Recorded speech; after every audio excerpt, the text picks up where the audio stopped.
I want to start off by thanking my colleague Marie Sherlock for all the work that she's put into this, and in particular leading the agenda on sick pay.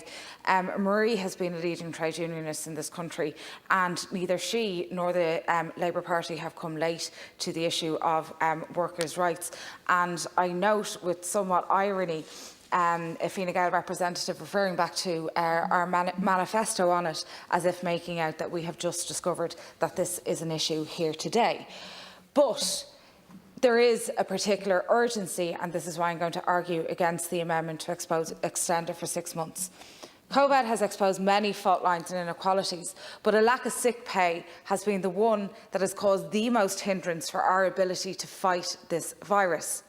Many healthcare professionals who we depend on to care for older and vulnerable people in the community or in nursing homes receive no sick pay for their employers. I've spoken to healthcare workers who tell me that the cleaners and the porters in their HSE building don't get any sick pay because they work for an agency. People who work in this building, who come and service you, also do not get sick pay because they are working for an agency. There is an awful lot of state services, not just micro businesses, that we pay for and provide that don't provide sick pay for their workers. So when you talk about micro businesses, when you talk about enterprise, remember that there are real incidences that you can write into contracts, that you can control, that you can have part of procurement, that you force those agencies to pay sick pay, and we do not do that. Agency workers in care and nursing homes don't get sick pay. The vast majority of workers in low-paid or precarious work aren't entitled to sick pay. These are our frontline workers. These are the people whose incomes we need to protect, and these are the people who are doing the heavy lifting of this crisis. These are the people that we clapped for. These are the people that we tweet platitudes at, and these are the people that you are saying that we need to wait 6 months to get this done. For these workers, now, with growing numbers in the middle of a pandemic, it's not acceptable to say to wait for 6 months. We had an urgency back in March when it came to addressing this virus.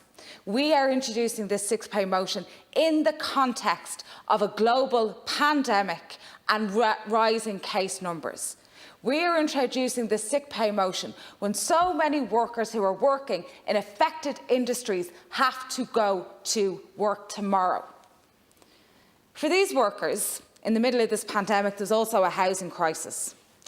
Do you think that somebody who's reduced to hot bedding because they can't afford a room will be able to afford to go without pay and not go into work tomorrow?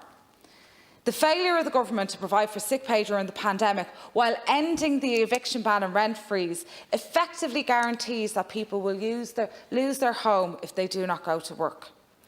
Workers should never be expected to choose between their wages and their health.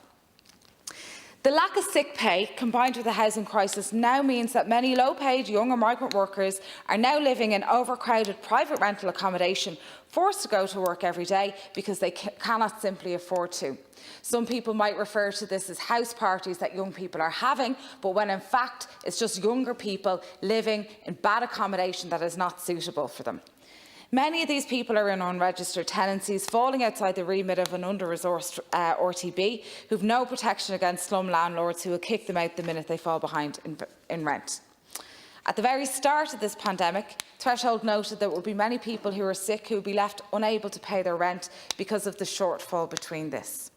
There's been no indication from this government that a blanket nationwide eviction ban will be reintroduced, despite the fact that the whole country has moved to level 3 and those restrictions are on travel. We are all in this together, as long as you are living in a home that you own, with room for a home office, that you can work from home and you don't need to avail of sick pay. Working from home is pushing the responsibility for providing work infrastructure onto the worker. When it comes to workers' rights, why is the argument always that we hear about the burden as the legal right to sick pay would impose on some employers, without acknowledging now the severe burden being placed on employees who are simply trying to follow public health advice, stay safe and stay in their own homes, if they are displaying symptoms. We've heard the same arguments time and time again regarding basic entitlements for workers. It was a huge burden to pay women going on maternity leave. It was a huge burden to pay workers double their time for Sundays and bank holidays. It was a huge burden to provide reasonable accommodation for workers. It was still the right thing to do. When I have a look at this motion, and when I listen to the Fine Gael speakers in the House, I see all of the emphasis not being placed on the workers who are going to work in the middle of a pandemic. I hear all the emphasis being placed on what they are saying are smaller micro-businesses. Consideration of the practical issues and consequences that may arise, such as increased business costs and business viability as a result of the proposals. There will not be many restaurants that don't pay workers sick pay that will stay open if a worker goes into work sick and manages to infect everybody. There will not be many places that will stay open if they are linked with an outbreak. This is being done in the context of a global pandemic. It is the right thing to do for the long term, but it is particularly the right thing to do with a sense of urgency. I urge the Government not to amend this motion, not to delay the introduction of statutory sick pay, and use the urgency that they showed in March to introduce statutory sick pay again. Thank you.